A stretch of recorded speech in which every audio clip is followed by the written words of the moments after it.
시청자 여러분 안녕하십니까? 이 방송이 시작된 지가 13년 됐습니다. 아마 13년 주별로 모시면서 가장 훌륭하시고 그다음에 아주 이색적으로 대학 총장님을 모셨습니다. 한국에서 창업 진흥과 관련된 또 대학의 혁신과 관련돼서 가장 높은 평가를 받고 있던 대학이 있다 그래서 그 총장님을 모셨습니다. 한양대학교의 이기정 총장님이십니다. 이청님 안녕하십니까? 네, 안녕하십니까? 네. 먼저 그 시청자분 이제 인사부터 좀 해주시죠. 네, 한양대학교 이기정 총장입니다.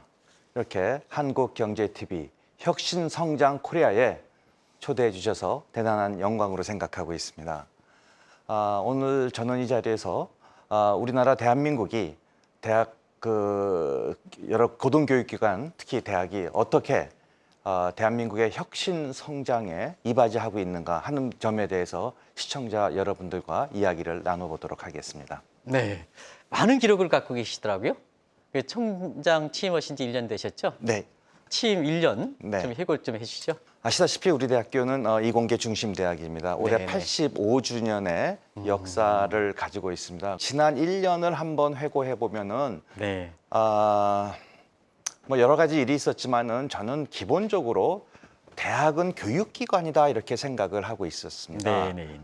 그런데 막상 총장이 되고 나서 보니까는 특히 교수님들이 아무래도 연구에 중점을 두다 보니까는 교육을 조금 소홀히 한 점이 없지 않아 있었다라는 점을 알게 되었습니다. 예. 그럴 수뿐이 없는 것은 교수님들의 모든 평가, 예를 들면은 승진이나 승급이 연구에 의해서, 즉 우수한 논문을 얼마나 많이 쓰셨는지, 네. 혹은 연구비가 얼마인지에 대해서 평가를 받는 경우가 많이 있기 때문에 어쩔 수 없이 교육이 조금 소홀해졌다라는 생각을 했습니다. 그래서 네네. 지난 1년간 교육을 조금 정상적인 궤도로 올려놓고 싶은 그러한 시도를 몇 번을 해봤습니다. 그러기 위해서 저는 첫 번째로 경계를 없앴으면 좋겠다 이런 이야기를 했습니다. 그 경계라고 하는 것은 무엇이냐면은 전공과 네네. 전공 사이의 경계, 네네. 혹은 학과와 학과 사이의 경계, 단과대학과 단과대학의 그 경계를 좀 없애고 싶었던 점이 사실 제가 있었습니다. 네네. 일종의 교수님들은 그 속에서 컴포트 존이라고 생각하고 계십니다. 그렇기 때문에 다른 사람으로부터 별로 영향을 받지 않고도 본인의 일을 할 수 있었습니다. 그러다 보니까 교육도 교수님들이 잘 아는 분야, 가르치고 싶은 분야를 주로 많이 가르치고 있었습니다. 네네.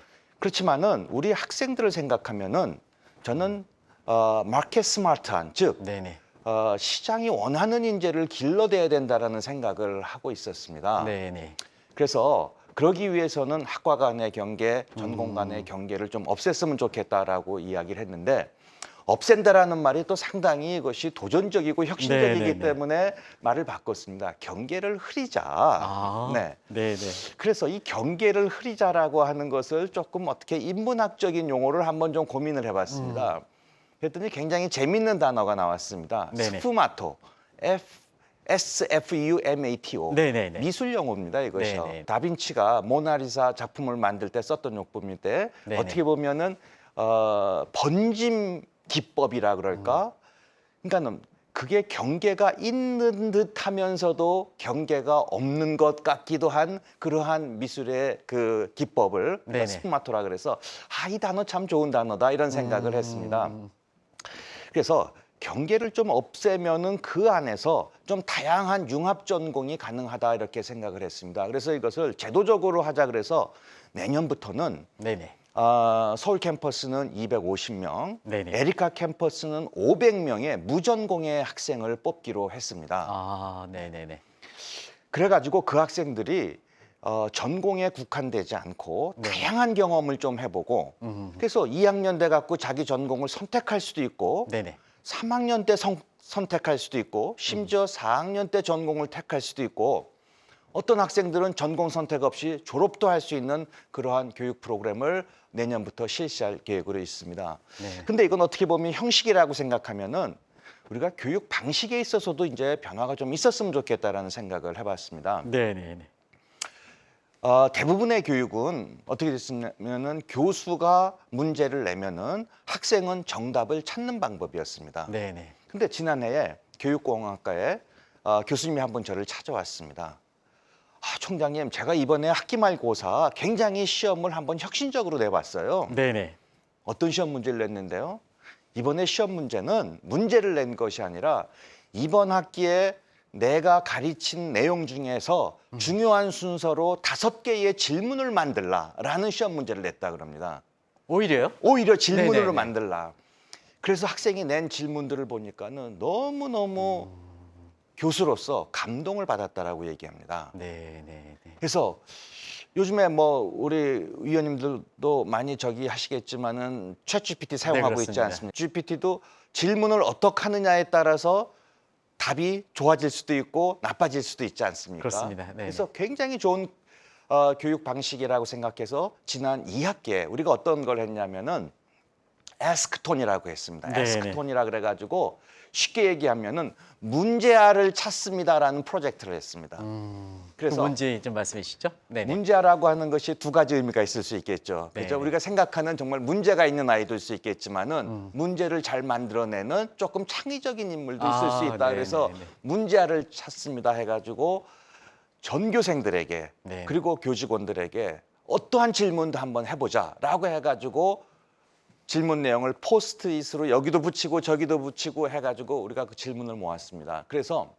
정말 그중에서 굉장히 기발한 질문 7가지를 가지고 그것을 만들어낸 학생들한테 7분의 시간을 주고 왜 이러한 질문을 했는가에 대해서 우리가 듣는 시간을 가졌었습니다. 네네. 그 질문 내용이 굉장히 획기적이었습니다. 사람들은 몇 초마다 한 번씩 생각할까? 올해 내가 내야 될 탄소세는 얼마가 될까? 우리가 감히 생각해보지 못했던 네네. 것입니다.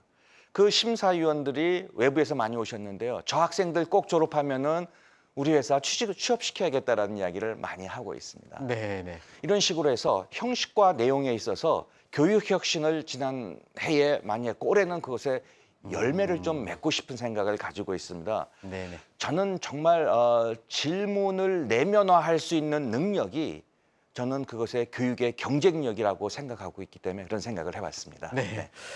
네, 지난 1년 동안 학생들이 가장 따뜻한 총장님이시다 하는 이런 쪽의 말씀을 하시거든요. 글쎄요, 뭐 그런 평가를 해주셔서 감사하게 생각을 하고 있습니다. 네네. 저는 기본적으로 인문학을 한 사람입니다. 네네. 인문학은 유연함이라고 저는 생각을 하고 있습니다. 유연하기 위해서는 참 많은 소통을 하면서 유연해질 수 있다라고 생각합니다. 네네. 내 의견만을 내세우면서 경직된 경영을 저는 굉장히 피하고 있습니다. 그래서 다양한 구성원들, 그중에서 학생들과의 만남을 중요시 생각하고 있고 네네.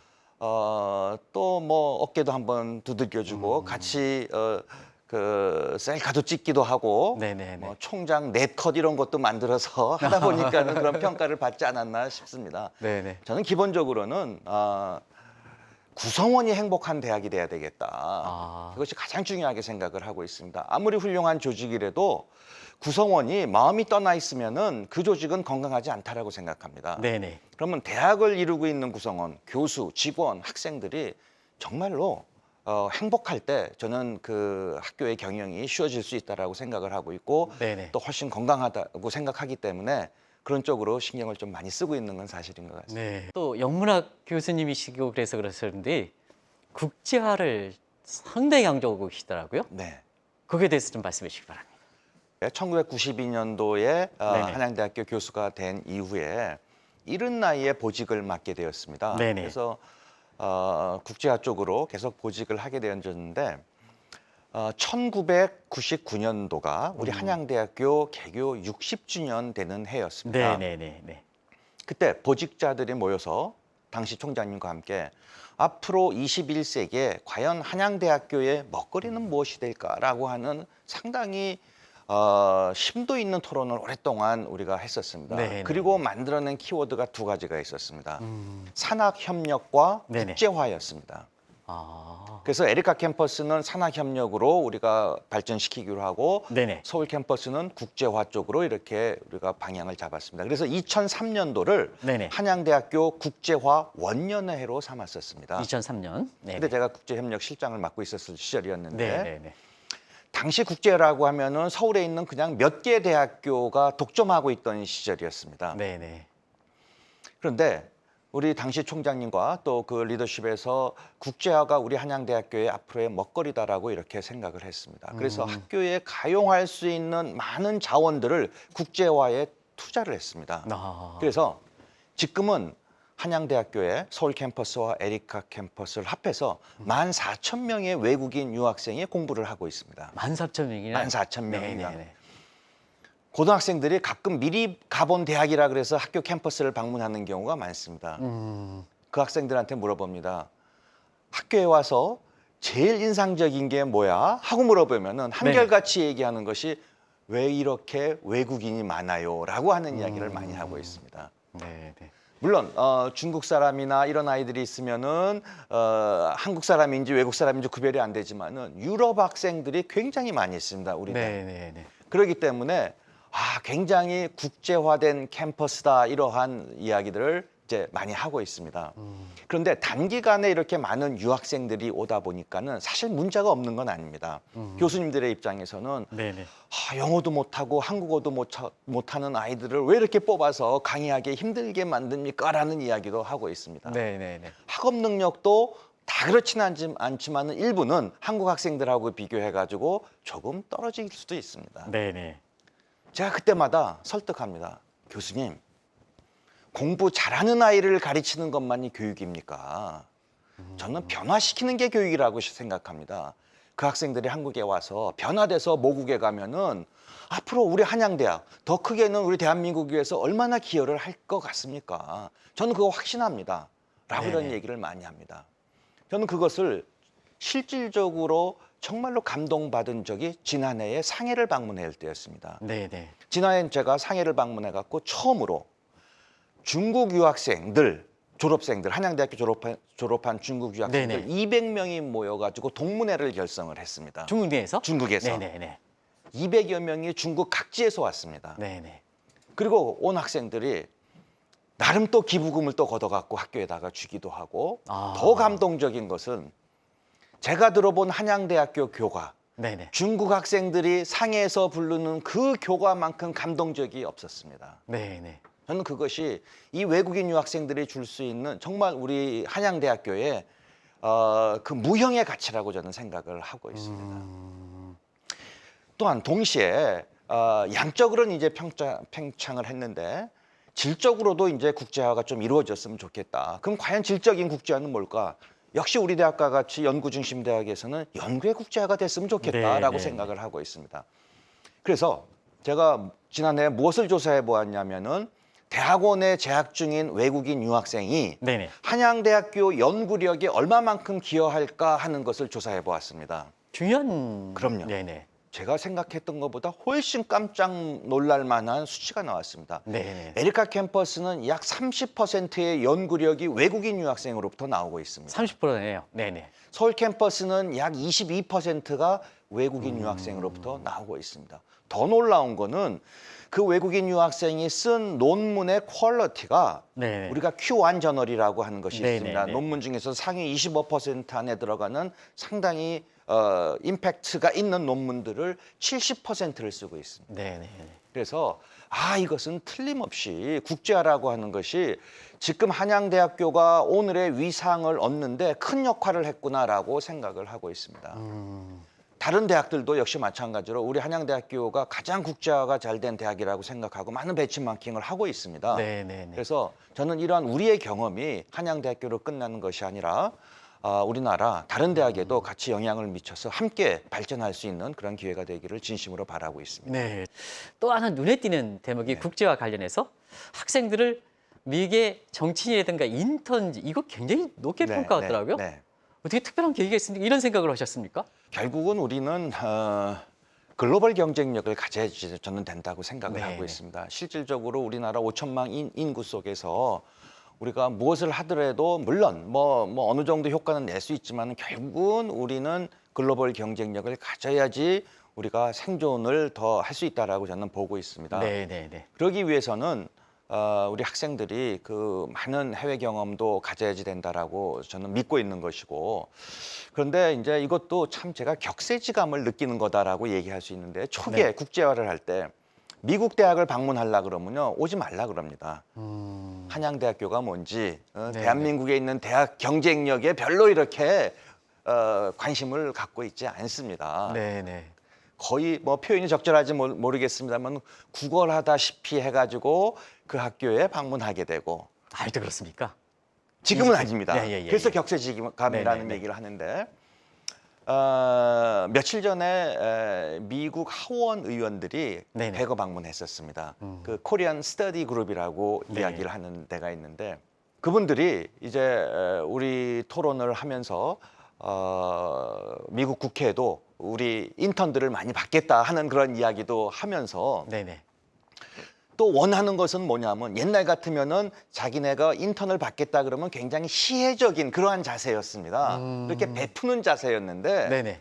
동시에 미국 자기 지역에 있는 대학생들 예를 들어서 한 분은 그 캘리포니아 그 UC 데이비스에 있는 지역구를 가지고 있는 의원이셨는데 네네. 그 UC 데이비스의 학생들을 한국 대학에서 좀 많이 받아달라, 인턴십을 좀 많이 제공해달라라는 이야기를 보고 네네. 아까 위원님 말씀하셨지만 굉장히 격세지감을 느꼈습니다. 한 10여 년 전만 하더라도 구걸하다시피 한 우리 국제화의 그 이슈가 네. 이제는 어떻게 보면은 서로 균형 잡힌 그런 국제화가 되고 있구나라고 하는 것을 이번 기회에 많이 느낄 수가 있었습니다. 근데 이제 지금 총장님께서 이렇게 지금까지 인터뷰하는 기간을 보면 한양대학교 랩에 대해서 잘 모르신 분은 에리카는 뭐고 서울 캠퍼스는 뭐냐 이런 쪽이 되는데요. 차제 한양대학교의 지금 에리카 캠퍼스, 서울 캠퍼스 이거 좀 간단히 좀 설명해 주실까요? 네, 1970년대에 우리나라 고등교육에 약간의 변화가 있었습니다. 네네. 그래서 대학마다 서울에 있는 캠퍼스들이 지방의 그 발전을 위해서 분교를 설치하는 것을 허하였습니다. 네네네. 그래서 대표적으로 연세대학교, 고려대학교, 우리 한양대학교 같은 데는 각각 지역을 찾아가지고 분교를 만들었습니다. 네네. 우리 대학은 안산, 당시에는 반월이라는 것이었습니다. 네네네. 그래서 1979년도에 반월 캠퍼스 혹은 반월 분교라는 이름으로 공대를 시작을 했습니다. 그것이 1979년입니다. 네네네. 그래서 서울 캠퍼스가 있고 반월 캠퍼스, 지금은 에리카 캠퍼스라고 이야기를 하고 있는 두 캠퍼스를 가지고 있습니다. 네. 그래서 각각의 특성을 가지고 있는데 서울 캠퍼스는 연구 중심 대학이다라고 말씀을 드릴 수 있을 네네네. 것이고 아까도 네네. 말씀드렸습니다마는 에리카 캠퍼스는 산학 협력 중심 대학이다라고 이렇게 말씀을 드릴 수 있을 것 같습니다. 그래서 총장 되고 나서 느낀 것이 뭐냐면은 두 캠퍼스가 참 각자 도생을 열심히 잘하고 있구나. 서울 캠퍼스는 서울 캠퍼스 나름대로, 네. 에리카 캠퍼스는 에리카 캠퍼스대로 각자 도생을 참 잘했고 다른 경쟁 대학하고 비교할 때 우리 에리카 캠퍼스는 상당히 앞서가고 있습니다. 네. 그건 뭐 제 평가가 아니라 누구나 다 알고 있는 평가가 되고 있습니다. 아쉬운 게 하나 있었습니다. 네네. 그 아쉬움이 뭐였냐면은 만약에 서울 캠퍼스와 에리카 캠퍼스가 공동으로 네네. 상호 협력을 한다면은 더 커다란 시너지 효과가 나지 않을까 이런 생각을 해봤습니다. 차별화가 워낙 차별돼 있기 때문에. 예. 예. 그래서 제가 Better Together라고 하는 그러한 슬로건을 하나를 만들었었습니다. 네네네. 함께하면 더 잘할 수 있다. 그래가지고 연구도 융합 연구도 서울 캠퍼스 따로 에리카 캠퍼스 따로 했는데 올해부터는 네네. 세 개의 분야를 저희가 선정을 해가지고 서울 캠퍼스와 에리카 캠퍼스 모든 교수들이 네네. 같이 공동으로 연구하는 초거대 융합 연구를 시작하기로 했습니다. 네네. 첫 번째가 AI 분야가 그렇고 네네네. 두 번째가 양자 분야, 세 번째는 방산 분야가 되겠습니다. 전부 첨단에 해당되네요. 맞습니다. 네네네. 그래서 각각의 교수님들이 각각의 캠퍼스에서 나름 역량을 발휘하고 있지만은 합해졌을 때 저는 어마어마한 효과가 나리라고 자신을 하고 있습니다. 네. 사실 이 과거 1979년에 저도 기억나겠습니다는 지방 이렇게 해서 분교를 됐는데요. 지금은 뭐 중앙일보 평가라든가 세계 평가에서 보면 분교 2편은 지금 적당치 않습니다는 이 분교에서 성공한 게 한양대학교의 에리카 캠퍼스가 아닌가. 거의 본교 순위랑 뭐 저 에리카 맞습니다. 캠퍼스도 11위에 다 들어가더라고요. 네, 네, 네, 그렇습니다. 그래서 네. 굉장히 성공을 했더라고요. 네. 네네. 그래서 아까 제가 모두에도 말씀드렸지만은 21세기 들어가기 직전에 네네. 우리가 학교의 특성화를 어떻게 할까라고 먹거리를 어떻게 만들까 했을 때 잡은 키워드가 산학협력과 국제화였던 것인데 그것이 지금 돌아보면은 참 지혜로운 결정을 했다 이렇게 생각을 하고 있습니다. 네. 특별히 또 지금은 사회적으로면 서로 지금 말씀하신 대로 융합 이러다 보니까 관계하는 측면에서 나뿐만 아니라 다른 사람도 해서 이 사람에 대한 배려 이런 문제에서 특별히 총장님께서는 각 모든 분야에서 또 학생들도 사회그 봉사교육 이걸 특별히 강조 시작을 했는데 네. 과목도 신설했다면요. 그 내용 좀 말씀해 주시기 바랍니다. 우리 한양대학교의 건학 이념이 네네. 사랑의 실천입니다. 네네. 제가 옛날 학교 다닐 때는 뭐 그냥 그런 생각이었는데 나이가 들면서 야, 참 교훈이 참 좋다 이런 생각들이 네네. 참 많이 들고 있습니다. 네. 사랑의 실천이라고 하는 그 말에 담아 있는 의미가 참 사람들을 따뜻하게 해준다라는 생각을 많이 하고 있습니다. 그래서 알게 모르게 한양대학교 졸업생은 그 사랑의 실천이라는 DNA를 좀 갖고 있는 것 같다라는 생각을 저는 하고 있습니다. 네네네. 그래서 사회에서 활동하는 사람들을 보더라도 네. 또 그분들이 모교에 대한 기여 혹은 지역사회에 대한 기여가 굉장히 다른 대학 출신들보다는 압도적으로 많은 걸 봤을 때 네네. 참 자랑스럽게 생각을 하고 있습니다. 그래서 그러한 사랑의 실천이라고 하는 것을 기반으로 해가지고 1994년도에 우리 한양대학교는 우리나라 대학에서는 처음으로 사회봉사단이라고 하는 것을 만들었습니다. 네네네. 그래서 그것이 굉장히 선풍적인 인기를 얻어서 지금은 거의 모든 대학이 사회봉사단을 가지고 있습니다.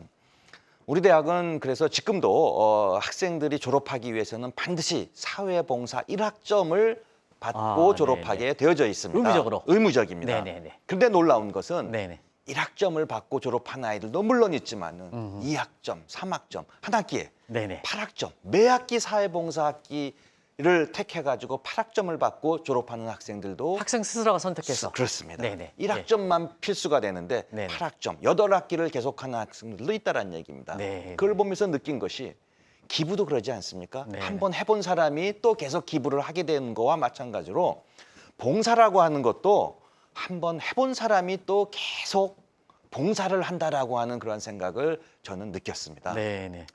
그런데 총장이 되고 나서 참 우리가 사회봉사로서 많은 선한 영향을 미친 그러한 대학인데 좀 한 단계 조금 업그레이드 됐으면 좋겠다 이제는. 네네. 그래서 정말로 이제 조금 글로벌 개념의 사회 혁신이 필요하다 이런 생각을 했습니다. 네네. 그래서 더 나은 세상을 위한 네네. 최고의 대학이라는 슬로건으로 네네. 글로벌 사회 혁신단이라는 것을 만들었습니다. 어떤 형태인데요? 글로벌 네. 사회 혁신단은 네. 사회봉사의 개념을 뛰어넘어 가지고 네네. 예를 들어서 현재 이슈가 되고 있는 뭐 ESG라든지 SDG 같은 그러한 문제를 다루는 우리가 그 글로벌 사회 혁신단을 만들었습니다. 그래서 한번 몇 가지 성과를 말씀드린다면은 네네네. 이 글로벌 사회혁신단에서 사회혁신이라든지 ESG와 관련돼 있는 혹은 기후변화와 관련돼 있는 융합 교과목을 20개를 개발해서 지금 오퍼를 하고 있습니다. 네네네. 많은 학생들이 상당히 수강을 많이 하고 있는 그런 교과목이 되고 있습니다. 또한 교육뿐만 아니라 산학협력도 이러한 글로벌 사회혁신의 측면에서의 우리가 연구와 산학협력을 강조하고 있습니다. 그래서 한 교수님이 개발한 것으로 굉장히 인상적인 것이 있는데 네. 새벽에 환경미화원들이 일을 하고 있지 않습니까? 네네. 가끔 뭐 그런 거 느끼셨을 거예요. 비 오는 날이라든지 날씨가 안 좋은 날 사회봉사, 환경봉사 하시는 분들이 잘 안 보여가지고 교통사고를 날려고 할 수도 있는 그런 경우가 있었는데 에너지 하비스팅이라고 하는 그러한 기술을 가지고 네네. 그분들에게 안전 조끼를 만들어준 그러한 사례도 우리가 가지고 있습니다. 이건 언론에도 거기서 크게 나왔어요. 언론에도 크게 그것도 보고 기억납니다. 네네. 그랬던 워낙 것인데. 혁신이어가지고. 맞습니다. 네네네. 이렇게 해서 그 분들이 가지고 있는 산학 협력이라든지 연구도 네네. 이왕이면은 사회에 봉사하는 쪽으로 했으면 좋겠다라고 이런 식으로 교수님들도 생각을 많이 하고 있습니다. 그래서 네네. 이것을 산자부 장관상도 받았고 이 덕분에 우리가 그 유엔 산업개발기구 유니도라고 하는 것이 있습니다. 네네네. 이것이 우리 대학교가 여기에 4차 산업혁명 네네. 얼라이언스 파트너십에 유일하게 또 가입된 대학이기도 하고 있습니다. 네네네. 또 하나는 사실 우리가 몰라서 그렇지 우리나라가 사회혁신 프로그램들이 여기저기에 굉장히 많이 있습니다. 네네. 특히 우리 위원님 아시겠지만 성수밸리라는 데 가면은 그 사회혁신을 위한 여러 사람들이 작업을 하는 공간들이 굉장히 많습니다. 네. 지역마다 굉장히 많이 있는데 이러한 우리나라의 사회혁신 사례를 좀 전 세계에 알리고 싶은 그런 생각도 있어가지고 네네. 스탠포드 대학의 네. Social Innovation Review라고 하는 잡지를 만들고 있습니다. 네네. 그것을 우리가 스탠포드 대학하고 협력을 해서 그것을 한국어판을 만듭니다. 그래서 우리나라에서 하고 있는 글로벌 사회혁신의 사례를 네네. 그러한 스탠포드 소셜 이노베이션 리뷰를 통해서 소개하기도 지금 하고 있습니다. 정기적으로 반행을 하고 있습니다.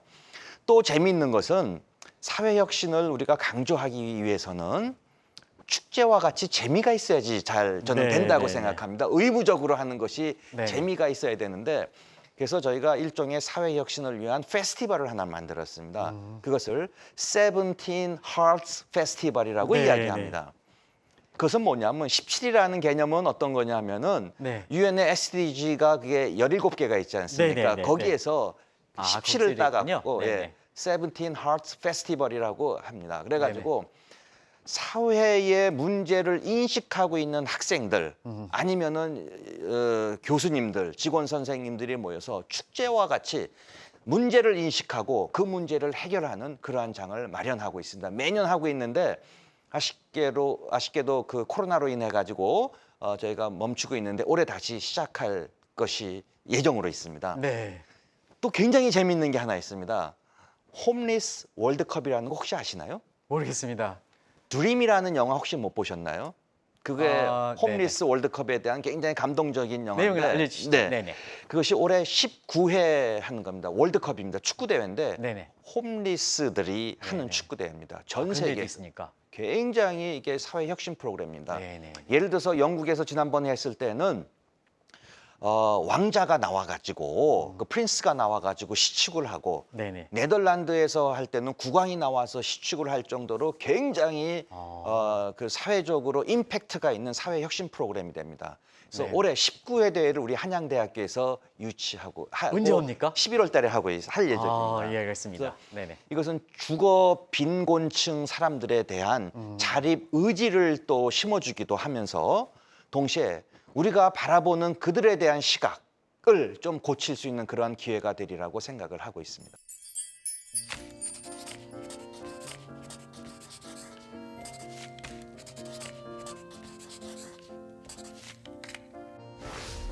일단 시청자 여러분, 이번 주는 여기서 총장님 모시고 하고 다음 주에 다시 한번 총장님 모시겠습니다. 시청자 여러분, 여기서부터 인사를 좀 드리겠습니다. 고맙습니다.